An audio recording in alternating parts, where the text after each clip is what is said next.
नमस्कार बच्चों। कक्षा 9 रसायन विज्ञान। रसायन विज्ञान में हमने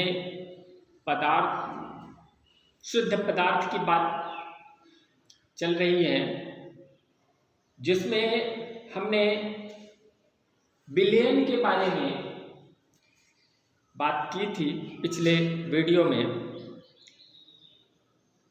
तो विलयन में दो चीजें हैं, एक विलेय है और दूसरा है विलायक।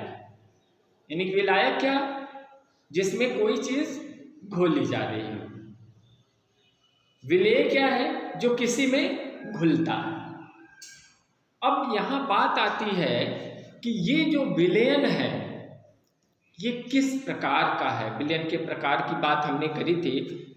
तो यहां सांद्रता के बात हो रही है। आज हम बात करेंगे विलयन की सांद्रता की। जैसे अगर हम एक उदाहरण लें तो उदाहरण में हमें यह दिखेगा कि सामान्यतः सभी के घरों में शरबत बनाए जाते होंगे।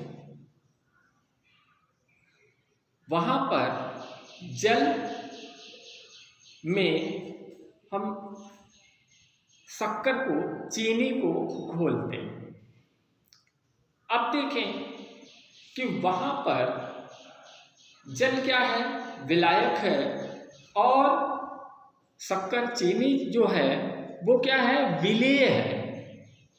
अब उसकी मात्रा अगर कम होती है, ज़्यादा होती है, अब वहाँ पर ये देखना है कि जैसे आप देखें कि कोई भी मिठाइयाँ बनाई जाती हैं, चाशनी तैयार की जाती है, तो वहाँ पर अगर देखें तो बात वहाँ भी यही आ रही है कि वहाँ एक ताप दे करके हम उस विलेय को विलायक में घोल रहे हैं। तो यहाँ बात देखें, हमने एक साधारण ऐसे सामान्य तरीके से उस पानी में, जल में शक्कर को घोलने की बात की, ऐसे सामान्यता। और एक हमने कहा कि मिठाई बनाते समय, चाशनी बनाने में या मिठाई बनाते समय हम देखें तो उसमें ताप बढ़ा करके हम देख रहे हैं। अब यहाँ पर दोनों में उस शक्कर की जो विलेयता है वो भिन्न भिन्न होगी। अब यहाँ पर देखें कि वही ये कह रहे हैं कि यहाँ सांद्रता से क्या मतलब है कि अगर विलेय की मात्रा काफी अधिक होगी तो उसको हम सांद्र कहेंगे।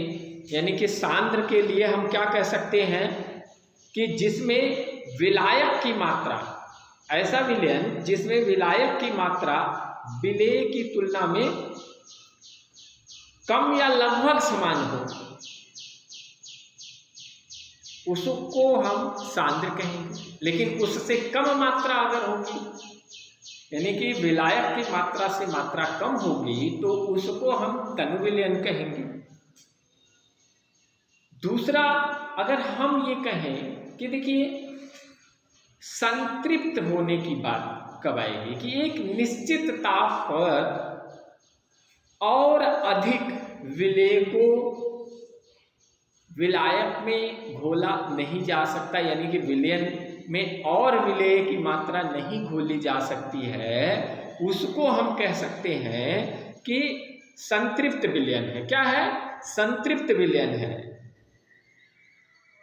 तो यहां पर बात उसी की हो रही है। देखिए यहां पर हमने लिखा है विलयन में मौजूद विलेय पदार्थ की मात्रा के आधार पर इसे हम तनु, सांद्र या संतृप्त घोल कह सकते हैं या कहा जा सकता है।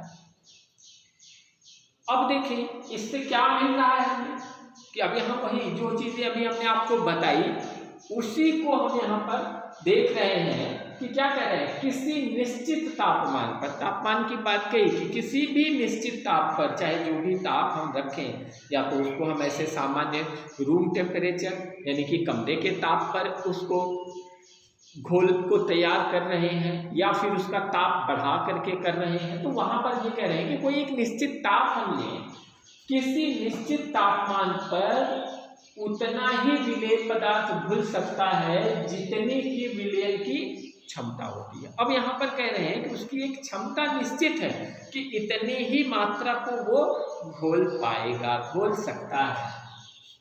दूसरा, यदि निश्चित ताप पर विलयन में विलेय पदार्थ नहीं घुल सकता तो उसे संतृप्त विलयन कहते हैं। अभी हमने इसके पहले भी वही चीज बताई कि किसी भी ताप पर विलायक अब और अधिक विलेय को घोल नहीं सकता है, उसको अब हम क्या कहेंगे कि ये पूरी तरीके से संतृप्त विलयन है। कैसा विलयन है? संतृप्त विलयन है। इसके अलावा कह रहे हैं कि विलेय पदार्थ की, देखिए यहां से और बात आ रही है कि विलेय पदार्थ की वह मात्रा जो इस ताप पर संतृप्त विलयन में उपस्थित है। देखिए इस संतृप्त विलयन में अब विलेय पदार्थ की जो मात्रा उपस्थित है उसी को हम क्या कह रहे हैं, उसकी घुलनशीलता या विलेयता कहते हैं। उपस्थित है उसे हम क्या कहते हैं, उसकी घुलनशीलता या विलेयता कहलाती है। एक और बात हमारे सामने हो रही है कि यहाँ पे संतृप्त की तो बात हमने कह दी, अब बात आती है कि इसमें असंतृप्त यानी कि जो संतृप्त से पहले की घटना है वो क्या है, असंतृप्तता की बात है। तो यहाँ कह रहे हैं कि विलयन में विलेय पदार्थ की मात्रा संतृप्तता से कम हो, अगर वो मात्रा संतृप्तता से कम हो तो इसे असंतृप्त विलयन कहा जाता है। अब इनके आधार पर, इन बातों के आधार पर कुछ निष्कर्ष हम निकाल सकते हैं। अब निष्कर्ष में पहला हमारे पास एक निष्कर्ष आ रहा है, वो ये कि एक निश्चित तापमान पर पृथक पृथक पदार्थों की, एक निश्चित तापमान पर अलग अलग पदार्थों की विलयन क्षमता भिन्न भिन्न होती है। यानी कि उसमें विलयन की क्षमता, एक ही ताप पर अलग अलग पदार्थ अगर हम घोल रहे हैं तो उनकी विलेयता भी अलग अलग होगी, भिन्न भिन्न होगी। ये कोई जरूरी नहीं है कि सबकी विलेयता एक निश्चित तापमान पर एक जैसी ही होगी, अलग अलग होगी।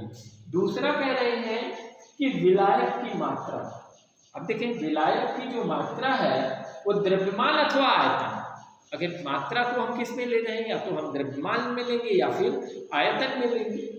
तो में घुले हुए विलय की मात्रा को विलयन की सांद्रता कहते हैं। विलयन की सांद्रता क्या है, विलायक की मात्रा द्रव्यमान अथवा आयतन में घुले हुए विलय की मात्रा, विलयन की सांद्रता हम क्या कह रहे हैं, विलय और विलायक, यानी कि विलायक की मात्रा द्रव्यमान अथवा आयतन में, उसमें कितना विलय घुल सकता है उसकी हम क्या कह रहे हैं, सांद्रता कह रहे हैं। और ये विलयन की सांद्रता को ज्ञात करने के लिए, विलयन की सांद्रता को ज्ञात करने के लिए तीन प्रमुख विधियों की हम यहाँ पर बात करेंगे, उनको समझेंगे।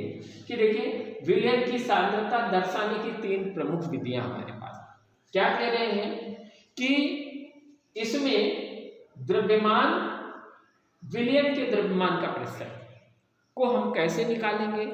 अब देखिए दोनों के द्रव्यमानों, अगर दोनों के हमें द्रव्यमान ज्ञात है, किसका, विलयन का और विलेय का, या हम कह सकते हैं विलायक और विलेय का, तो दोनों के द्रव्यमान को अगर हमें इनकी मात्रा ज्ञात है, द्रव्यमान ज्ञात है, तो हम उसके आधार पर क्या कह सकते हैं, विलेय पदार्थ का द्रव्यमान और उसके बटे विलयन का द्रव्यमान, विलेय पदार्थ के द्रव्यमान में विलयन के द्रव्यमान को भाग दे करके 100 से गुणा कर देंगे तो ये हमारा प्रतिशत आ जाएगा जब द्रव्यमान दिया हो।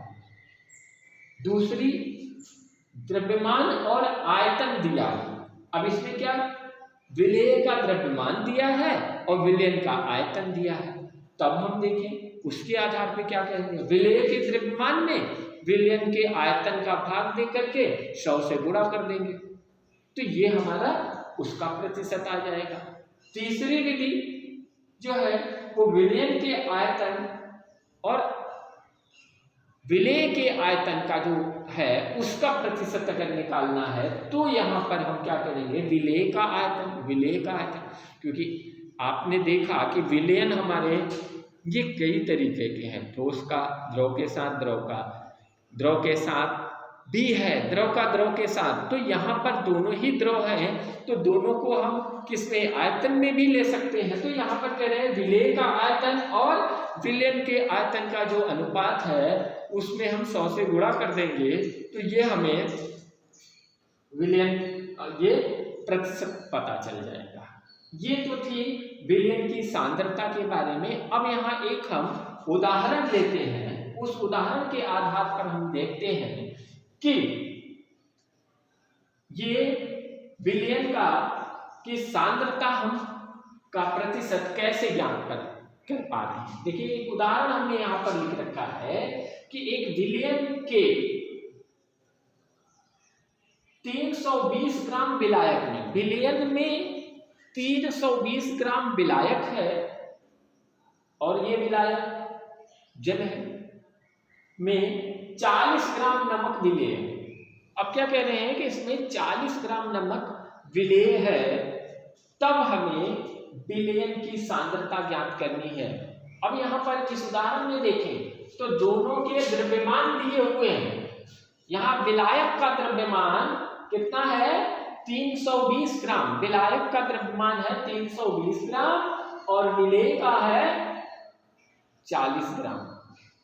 तो इन दोनों को जब हमने मिला दिया, घोल तैयार किया, विलयन तैयार किया, तो विलयन का द्रव्यमान कितना हो गया, विलयन का द्रव्यमान हो गया दोनों का योग, विलायक और विलेय का योग कर दिया, विलायक का द्रव्यमान और विलेय का द्रव्यमान, तो आपका 320 ग्राम और 40 ग्राम जोड़ दिया हमने, आ गया 360 ग्राम। अब यहाँ पर कह रहे हैं कि इसमें विलेय का द्रव्यमान कितना है, 40 ग्राम का है। तो अब यहाँ पर देखें ये पहला वाला फार्मूला जो है हमारे पास, इसका प्रयोग करके हम उसका प्रतिशत ज्ञात कर सकते हैं। अब यहाँ कह रहे हैं कि तब विलयन की सांद्रता ज्ञात कीजिए, सांद्रता का प्रतिशत ज्ञात कीजिए। तो अब यहाँ पर हम लोग देख रहे हैं कि सूत्र क्या प्रयोग हो रहा है, विलेय पदार्थ का द्रव्यमान के बटे विलयन का द्रव्यमान और इसके गुणे 100।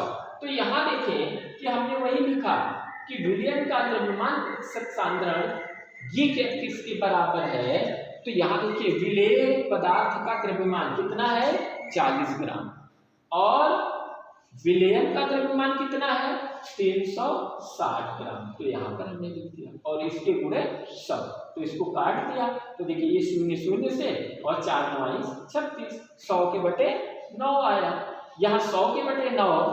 अब यहाँ पर देखिए 100 के बटे 9, 100 में हम 9 से भाग देंगे तो 11.111 आता रहेगा। इस तरीके से ये प्रतिशतता हमें यहाँ पर ज्ञात हो गई कि कितने प्रतिशत, 11.1% है, यानी कि इसकी सांद्रता, इस विलयन की सांद्रता जो है वो 11.11% के रूप में कही जा सकती है। तो ये देखें विलयन की सांद्रता हो गई जिसको आज हमने समझा। तो इसके आगे हम लोग अब देखेंगे कि विलयन की सांद्रता के आगे हम लोग ये समझेंगे कि निलंबन क्या है। अगला वीडियो हमारा निलंबन पर आधारित होगा और कोलाइडी विलयन के पर आधारित होगा। तो ध्यान देंगे इसको और इस पर आधारित जो सवाल होंगे उसको हल करके आप जो वीडियो हम भेजते हैं, लिंक करते हैं, उसके अगर कोई भी दिक्कत होती है तो उसके कमेंट में आप लिख सकते हैं। यूट्यूब पे जो हमने वीडियो डाला है उसके कमेंट में आप कुछ दिक्कत हो रही है तो आप कमेंट कर सकते हैं। धन्यवाद।